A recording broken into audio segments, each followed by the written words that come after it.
Le luxe fascine, le luxe irrite. Son concept évolue au gré des époques et désormais des générations cibles. Le luxe est devenu le moteur d'une industrie puissante.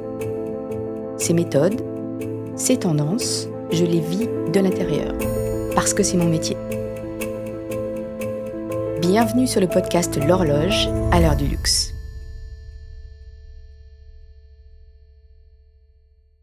Il était une fois. Il était une fois une marque iconique, un parfum légendaire, une création que les mots rendent merveilleuse, inoubliable. Ce pouvoir d'évocation, Charles Baudelaire en fait la démonstration dans un poème qu'on connaît tous. Je vous en lis un extrait, juste pour vous raviver la mémoire. Des meubles luisants, polis par les ans, décoreraient notre chambre.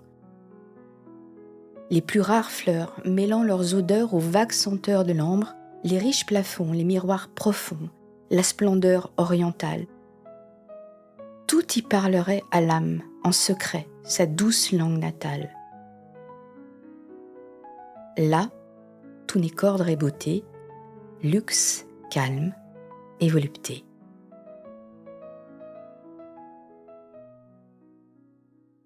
L'invitation au voyage de Baudelaire nous transporte. On lâche les amarres, on part loin du quotidien, loin de l'ordinaire. Et ça c'est la vocation première du luxe. Sauf qu'aujourd'hui, le luxe n'a plus vraiment de vocation. Il a même plutôt une mission, ou pire encore, un objectif. L'objectif de générer des profits plus. Alors c'est quoi, au fond, ce luxe qui porte à bout de bras la charge écrasante de l'ultra-rentabilité ? Il en existe beaucoup de définitions.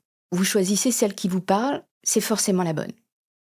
Mais vous vous doutez bien que parmi les propositions qui existent, il y en a une qui attire particulièrement mon attention.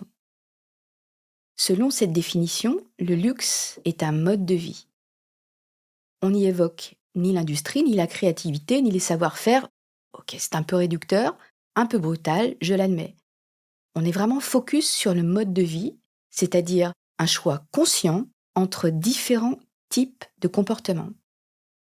Et dans cette définition, le mode de vie qu'est le luxe consiste à dépenser et à consommer de façon somptuaire et superflue. Cette définition, j'en raffole. D'abord, il y a l'adjectif somptuaire, il m'enchante, il me réjouit. Alors qu'en fait, somptuaire, c'est juste le synonyme de financier, mais financier, c'est nettement moins joyeux à l'oreille. Et puis, cette définition, elle ouvre d'emblée le débat. Le luxe est-il superflu ? Va savoir. Il est souvent excessif, c'est un peu sa nature. Rappelons au passage qu'en matière de démesure, le luxe pèse plus dans le PIB français que les secteurs aéronautique et automobile réunis. Mais le luxe est-il inutile, indécent, immoral ? Alors j'ai trouvé un anthropologue, Nicolas Chemla, qui définit ainsi les 3 piliers du luxe. Selon lui, ces 3 piliers sont le triomphe de l'ego, le culte de la beauté et la soif d'éternité. Rien que ça. Il pousse carrément sa dialectique dans le rouge. En effet, il voit dans ces 3 piliers une sorte de contrat de type faustien. Vous savez, Faust, je vends mon âme au diable. Dans son ouvrage Lucifer, la contraction de luxe est Lucifer. Lucifer, pourquoi le luxe nous possède ? Il soutient que le mal serait indissociable du luxe. Je vais tout de suite faire redescendre la température avec tout le respect que je dois à l'analyse de Nicolas Chemla. J'ai eu la chance de vivre des moments qui m'ont comblé de bonheur et qui sont directement liés à des produits ou à des expériences en rapport avec le luxe.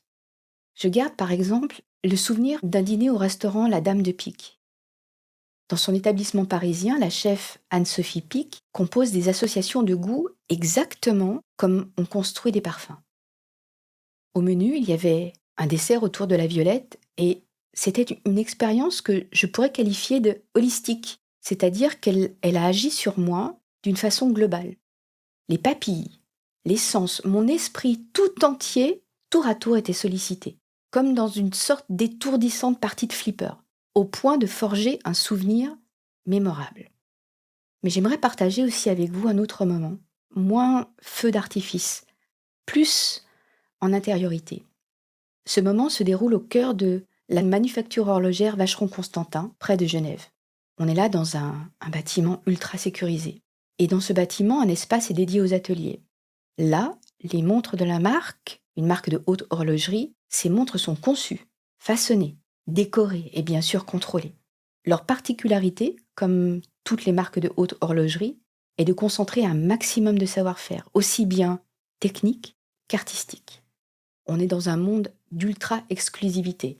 Et pour l'anecdote ultra exclusive, sachez, pour vous, qu'il est possible, dans cette manufacture Vacheron-Constantin, de passer une commande spéciale. Un peu comme si vous étiez un maharaja ou un haut dignitaire des cours européennes du XVIIIe siècle.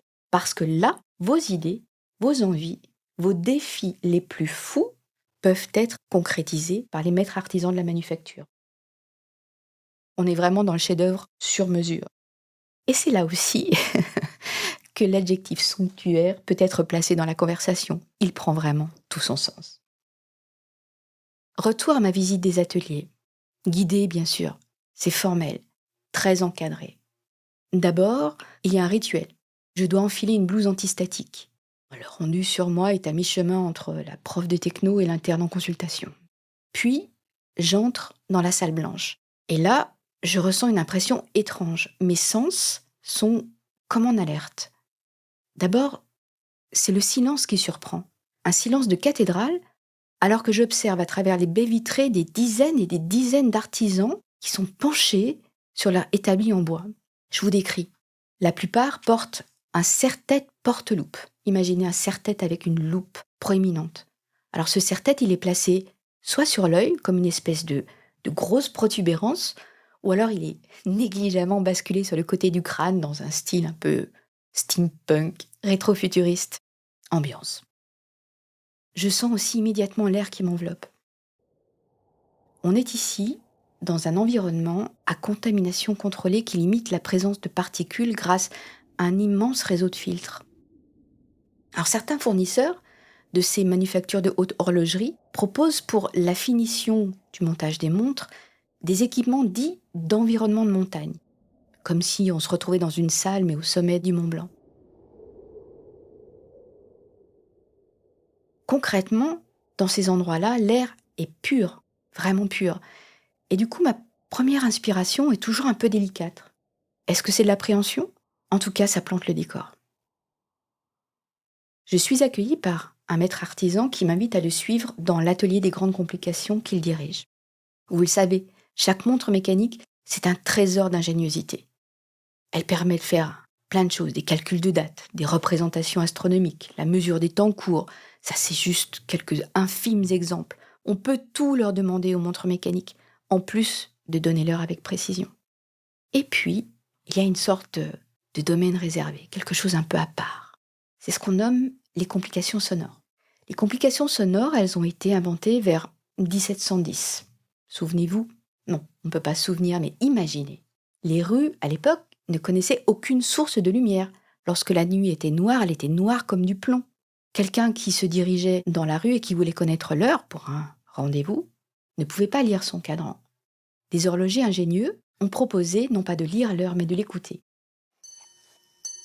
Ça se passe comment ? Alors ces montres-là, elles sont dites à répétition minute et elles possèdent 2 petits marteaux qui viennent sonner sur des timbres différents.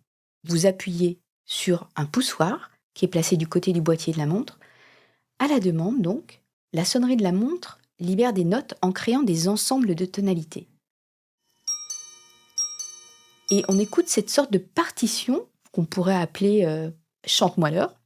Et de cette partition, on peut déduire l'heure exacte à un moment donné. Voilà, ça c'est l'idée générale.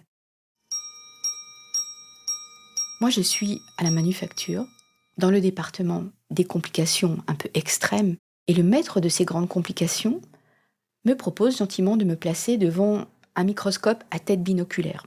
Je place ma tête, mes yeux, j'ajuste. Ouh, devant mes yeux, c'est tout un monde qui apparaît. J'ai tout un monde de rouages, un peu les temps modernes de Chaplin. Je plonge dedans, c'est une plongée dedans. Mais dans les temps modernes de Chaplin, on est brut de décoffrage, souvenez-vous. Tandis qu'ici, nous sommes dans l'univers du luxe. Les rouages, les composants que j'observe au plus près, ils sont polis, ils sont décorés, ils sont magnifiés de façon à ce que la lumière joue sur la surface. Comme un feu follet, sur chaque élément, la lumière joue et se balade et provoque un spectacle extraordinaire. Le spectacle n'est pas fini. Le maître des grandes complications prend l'un de ses outils, de la pointe de sa brosselle, il fait avancer les rouages pour que la montre sonne. Pour mon seul plaisir, il fait résonner à mes oreilles la note grave des heures, la note aiguë et grave des quarts d'heure, enfin la note aiguë des minutes. Quand je dis aigu, on est aux antipodes d'un son grêle ou pointu qui pourrait heurter le tympan. Chaque son que j'entends est ample, riche, harmonieux. Il provoque une émotion intense de celle qui fait monter les larmes aux yeux. Je remercie le maître du temps, enfin des grandes complications, et je vous avoue que j'ai l'œil un petit peu embué et la gorge serrée. Je rends ma blouse, la visite est finie, et je me dis que c'est vraiment dommage que l'invention de l'allumette moderne ait mis un coup de frein à la production de ces montres à répétition minute. Elles sont vraiment exceptionnelles. Fin de la visite chez Vacheron Constantin. Et temps pour le constat. Depuis quelques années, on veut hisser la création au niveau de ce moment fort et rare que je viens de vous décrire. À cet égard, le choix des mots est révélateur. Tout est prétexte à monter en grade. On tire vers le haut pour se rapprocher de l'incarnation suprême du luxe qui est la haute couture. La haute couture, on pense tous défilés, collections. Mais il est bon de se rappeler que c'est aussi une appellation juridiquement protégée qui émane d'un décret publié en 1945. Avec ce décret, on ne blaguait pas. Et il est certain que l'époque ne s'y prêtait pas non plus. Cet acte officiel vise clairement à fermer la porte au premier et à la première venue. Je vous en donne les grandes lignes. Chaque couturier postulant doit être parrainé. Le statut de la haute couture n'existe qu'à Paris. Les autres capitales peuvent aller se rhabiller. Le décret inscrit dans le marbre le travail à la main, l'unicité des pièces, l'utilisation d'une certaine surface de tissu. Il fixe aussi le nombre de passages au défilé de mannequins vivants. C'est la grande nouveauté, les mannequins vivants. On les appelle à l'époque des sosies. Qui dit haute couture dit exclusif, excellence, exploit parfois. Haute couture. On a extrait de cette formule magique une expression miroir. Parfois, à bon escient. Je prends le cas de la haute horlogerie. Dans les années 70, les horlogers traditionnels suisses font face à ce qu'on appelle la déferlante des montres à quartz. C'est l'état de crise. Ils sont dans l'impasse. Certains commencent à utiliser le terme de haute horlogerie pour distinguer leurs montres mécaniques des montres à quartz qui nécessitent en tout et pour tout un circuit intégré. L'argument fait mouche. Enfin, certains arrivent à tirer leur épingle du jeu. Et pendant plusieurs décennies, il est utilisé à tout va. Or, on est en Suisse, le pays de l'ordre. Et c'est un organisme, la Fondation de la Haute Horlogerie, qui va se charger de remettre de l'ordre dans tout ça. Elle définit dans un livre blanc le périmètre exact de la haute horlogerie. Les montres qui y prétendent sont passées au crible selon des critères d'expertise, recherche, développement, certification. On imagine tout ça. Mais ce qui est plus surprenant, et ce que je trouve particulièrement intéressant, c'est que parmi les critères de la Fondation de la Haute Horlogerie, on évalue aussi l'histoire de la marque et la volonté de la marque de valoriser cette histoire. Tout est donc très cadré en matière de haute horlogerie. Ce n'est pas le cas dans la haute joaillerie. Là, c'est le flou réglementaire. Mais pour avoir porté même très brièvement quelques pièces de ce calibre, je vous assure que le terme de haute jo pour les intimes, n'est pas usurpé. Mais on fait quoi alors?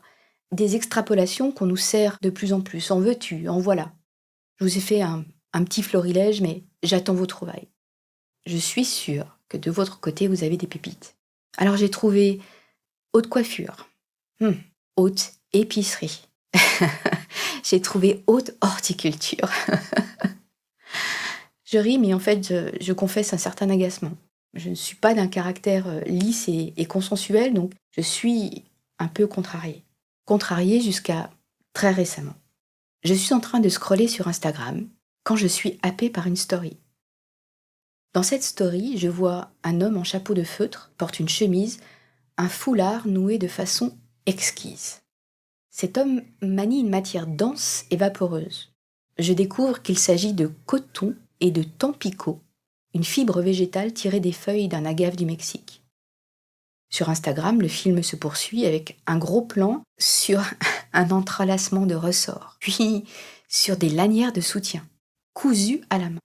Le geste de la couture est mis en beauté par un jeu de lumière absolument exceptionnel.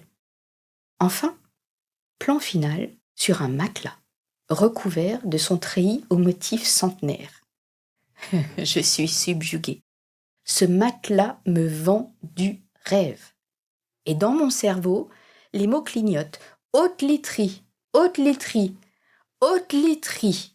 En fait, la marque qui a diffusé cette story s'appelle Savoir Bed. C'est elle qui réalise les matelas et elle explique très simplement sur son site qu'elle est une entreprise britannique créée en 1905 pour équiper le Savoy Hotel qui accueillait des clients comme Winston Churchill, Giacomo Puccini, Marilyn Monroe.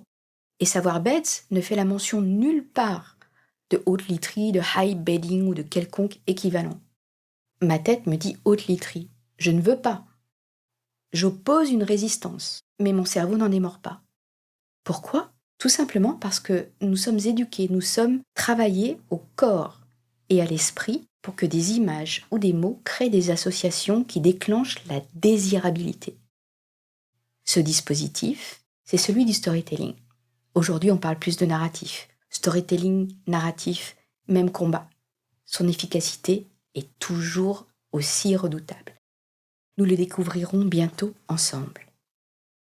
Pour ce premier épisode, je tiens à remercier Tiffaine Lemarois, podcasteuse émérite, et Antoine Schlemmer, anticonformiste de la génération Z. Merci. Merci pour votre soutien. Vous venez d'écouter un épisode de l'horloge à l'heure du luxe. On se retrouve très vite pour la prochaine thématique qui donne le ton du moment. Si vous avez aimé cet épisode, n'hésitez pas à en parler et à le noter sur Spotify et Apple Podcast. Un 5 étoiles, oui, pour être à l'heure du luxe. Donnez-moi de vos nouvelles sur le compte Instagram, l'horloge podcast. À bientôt!